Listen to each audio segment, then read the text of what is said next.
Leurs solutions et les nôtres, article publié dans la revue Convergence révolutionnaire, publié par la fraction L'Étincelle du NPA, mardi 17 septembre 2019. L'Amazonie en flammes, les épisodes caniculaires ou les ouragans catastrophiques, l'été a été marqué par la question climatique. Cela fait des années que les scientifiques alertent sur les problèmes posés par la dégradation de l'environnement, des années aussi que des populations entières, souvent concentrées dans les pays les plus pauvres, en font quotidiennement les frais sans aucune couverture médiatique. Les causes de ces désastres sont étudiées et relativement bien connues par les scientifiques qui collaborent au niveau international, par exemple dans le GIEC, le groupe intergouvernemental des experts du climat, au sujet du climat. Leurs préconisations sont soumises aux dirigeants des gouvernements chaque année dans les COP, Conference of Parties, sans avoir aucun effet sur les émissions de gaz à effet de serre qui continuent leur trajectoire exponentielle. C'est seulement depuis quelques mois que la question écologique a pris un tour plus politique. Non pas que le saccage de la planète ait commencé à faire réfléchir les grands de ce monde, mais la jeunesse a mis le problème sur la table avec le mouvement de grève scolaire des vendredis, les Fridays for Future, FFF. Ces manifestations massives et internationales de lycéens et même de collégiens ont déjà obtenu que la crise écologique soit discutée aujourd'hui dans toutes les couches de la société, dépassant le cercle restreint qui s'en souciait jusque-là. Cette prise de conscience à mettre à l'actif des jeunes manifestants a entraîné un ravalement de façade du monde politicien. On verdit toutes les vieilles politiques patronales. Subventions aux grands groupes, licenciements dans les industries polluantes, lesquelles ne le sont pas, ou encore impôts indirects qui pèsent sur les plus pauvres. Ces ficelles un peu grosses n'avaient pas trompé les gilets jaunes, qui se sont dressés contre de nouvelles augmentations de la taxe carbone, avant de développer d'autres revendications. Le pouvoir a bien tenté d'opposer ce combat contre une des mesures phares du capitalisme vert, aux marches pour le climat, mais heureusement sans y parvenir tout à fait. Beaucoup de gilets jaunes se savent plus écolos que les promoteurs de la taxe carbone, et les jeunes manifestants ne sont pas insensibles à un discours anticapitaliste. L'enjeu politique pour les jeunes qui se mobilisent et pour les travailleurs qui les regardent avec sympathie est de combattre sur deux fronts. D'un côté, contre le capitalisme vert, en refusant tout sacrifice imposé au prétexte de l'écologie, et de l'autre, contre la destruction de l'environnement par le système capitaliste. Intertitre : À qui la faute ? Le réchauffement climatique est un phénomène prévu et étudié depuis des dizaines d'années.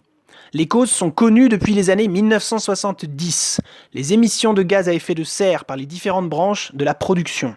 Le GIEC donne l'objectif à atteindre pour contenir le réchauffement climatique, 0 émission d'ici 2050 ou 2060.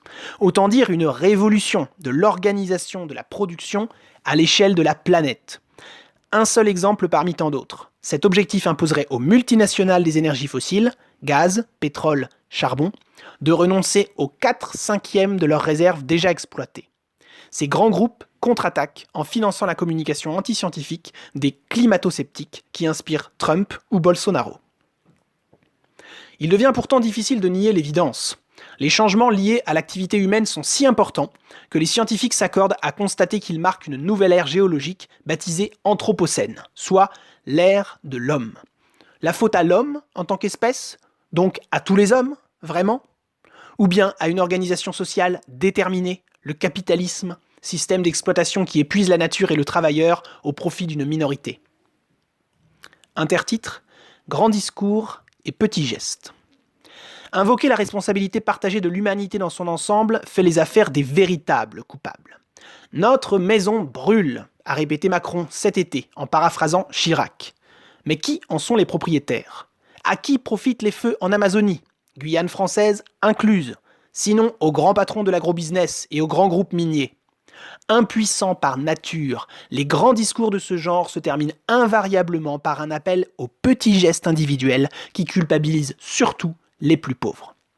Cette morale, relayée par les associations vert pâle et encouragée par les institutions et la pub, est aujourd'hui largement rejetée dans la population et dénoncée explicitement par les jeunes manifestants. Pour s'en faire les porte-paroles, politiques ou associatifs, nombreux sont ceux qui reconnaissent maintenant que le problème est politique, pas individuel. Un point marqué par la jeunesse mobilisée.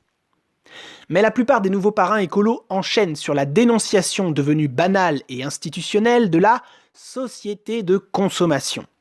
À poser un tel diagnostic, on en vient soit à faire la morale au consommateur pour qu'il change ses habitudes, et revoilà le petit geste, soit à des formes modernes de malthusianisme, parfois rebaptisées décroissance, qui prennent pour cible les pauvres. en oubliant que l'économie de marché impose déjà à une bonne partie de l'humanité, et de façon ô combien radicale, la décroissance. Intertitre : La pollution des riches. La faute aux consommateurs ? Le diagnostic lui-même est faux. D'abord parce qu'il gomme les immenses inégalités sociales, et plus fondamentalement parce qu'en renvoyant chacun à sa consommation, il oublie le système de production qui est intégralement contrôlé par une infime minorité. Mais ce n'est pas la consommation en général, ou en moyenne, qui pèse sur les émissions de CO2, mais la consommation des riches. À l'échelle du monde, la consommation des 10% les plus riches est responsable de 50% des émissions. Celle de la moitié la plus pauvre, seulement de 10% des émissions. Ces inégalités ne s'expliquent pas seulement par les écarts de niveau de vie entre les différentes régions du monde. Au sein même des pays riches, comme en France, les 10% les plus riches émettent presque autant que la moitié la plus pauvre de la population. Mettre les riches à la diète, voilà un bon début pour un programme de transition énergétique. Réprimer leur consommation ostentatoire, le secteur florissant du luxe dans le capitalisme déclinant est une œuvre de salut public, à l'heure où la production de yachts atteint un niveau record. Même des yachts zéro carbone comme celui que Greta Thunberg a utilisé pour se rendre à New York cet été, sponsorisé par le prince de Monaco. À l'autre bout de l'échelle sociale, la consommation des travailleurs, qui forment la majorité de la population, est contrainte de A à Z. Qui choisit son logement, son lieu de travail, les transports qui les relient ou pas, et toutes les nécessités qui en découlent. L'isolation de son appartement lorsqu'on est locataire. En France, on estime que les dépenses contraintes et incontournables, logement, mobilité, communication, alimentation, santé, etc., représentent plus de 80% des revenus des ménages populaires. Le pouvoir supposé du consommateur, indexé sur son porte-monnaie, est un régime censitaire. Un régime dans lequel les travailleurs se voient imposer une consommation bas de gamme, contrainte et absurde. L'industrie du textile s'est quasiment convertie au jetable, de même que l'électronique grand public. La junk food inonde les supermarchés, et pas seulement le Nutella dont on connaît les méfaits pour la santé et pour les forêts d'Asie ravagées pour l'huile de palme. L'élevage industriel, un des secteurs qui a le plus d'impact sur le réchauffement climatique, produit massivement une viande de mauvaise qualité qu'il faut écouler à tout prix.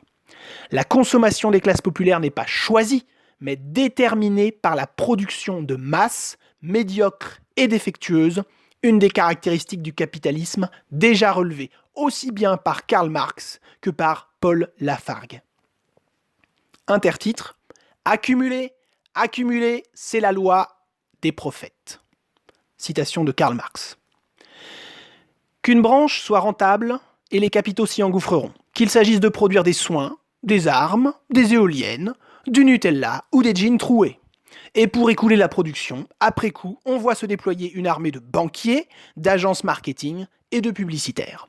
La division du travail, de plus en plus poussée, résultat direct de la course au profit dans le mode de production capitaliste, introduit des échelons supplémentaires. C'est la production de moyens de production qui devient peu à peu le moteur de l'économie. L'hypertrophie de ce secteur étant une des caractéristiques du capitalisme. L'abondance de moyens de production encourage la production de biens de consommation sur une échelle toujours élargie et toutes les tentatives de créer des marchés pour les absorber. Il y a quelque chose de vain dans cette fuite en avant permanente. Malgré tous les artifices, la demande solvable est limitée par les exigences de l'exploitation. Licenciement, baisse des salaires. Cette contradiction éclate régulièrement lors des crises de surproduction. Reste le fait essentiel que dans le capitalisme, c'est la production qui détermine la consommation et sa répartition. En ce sens, le productivisme est une des caractéristiques du capitalisme. Ce n'est pas la consommation qui est le moteur du capitalisme.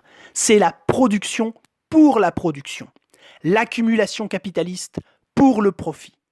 Même la consommation frénétique de la minorité favorisée ne trouve pas sa source dans un penchant naturel à l'accumulation et la gabegie, mais dans le système de production lui-même, avant de s'imposer comme le nec plus ultra de la réussite sociale, tout en restant inaccessible à l'immense majorité. Les riches, Les très riches de cette société capitaliste sont les propriétaires des moyens de production, les bourgeois. À ce titre, ils sont responsables non pas de 30, 40 ou 50% des émissions de gaz à effet de serre, suivant les calculs des ONG, mais de la totalité. Leur couper les moyens de polluer ne consiste pas seulement à réprimer leur consommation, mais à leur retirer le pouvoir d'exploiter les hommes et la nature, donc à les exproprier. Intertitre: un petit geste pour la planète, renverser le capitalisme. Il y a une contradiction fondamentale entre capitalisme et préservation de l'environnement. En 1883, dans son livre Dialectique de la nature, Friedrich Engels constatait: ne nous flattons pas trop de nos victoires sur la nature. Elle se venge sur nous de chacune d'elles. Nous ne régnons nullement sur la nature comme un conquérant règne sur un peuple étranger, comme quelqu'un qui serait en dehors de la nature. Mais nous lui appartenons avec notre chair, notre sang, notre cerveau. Nous sommes dans son sein et toute notre domination sur elle réside dans l'avantage que nous avons sur l'ensemble des autres créatures de connaître ses lois et de pouvoir nous en servir judicieusement. Mais pour que l'humanité se serve judicieusement de sa connaissance scientifique de la nature, encore faut-il qu'elle puisse exercer un contrôle collectif et conscient sur les moyens de production, ce qui nécessite de renverser le capitalisme, d'exproprier la bourgeoisie. Alors, les travailleurs, ou selon les mots de Marx, les producteurs associés, ouvrez les guillemets, devront instituer systématiquement le métabolisme, l'harmonie entre l'homme et la nature comme loi régulatrice de la production sociale. Fermez les guillemets. Le mouvement des lycéens pour le climat pourrait permettre à une fraction de la jeunesse de découvrir les idées communistes, à condition que les révolutionnaires y participent sous leur propre couleur, en y défendant l'ensemble de leurs perspectives, y compris contre ceux qui le dirigent actuellement. Une telle intervention suppose, en plus de la nécessaire diffusion des idées communistes, de défendre des perspectives, ici et maintenant, pour le mouvement tel qu'il est, sans renvoyer uniquement à l'horizon de la révolution. Au moins pour faire entendre une voix dissonante face aux nombreux courants qui s'imposent pour proposer toutes les nuances d'un même capitalisme vert. 7 septembre 2019, Raphaël Preston.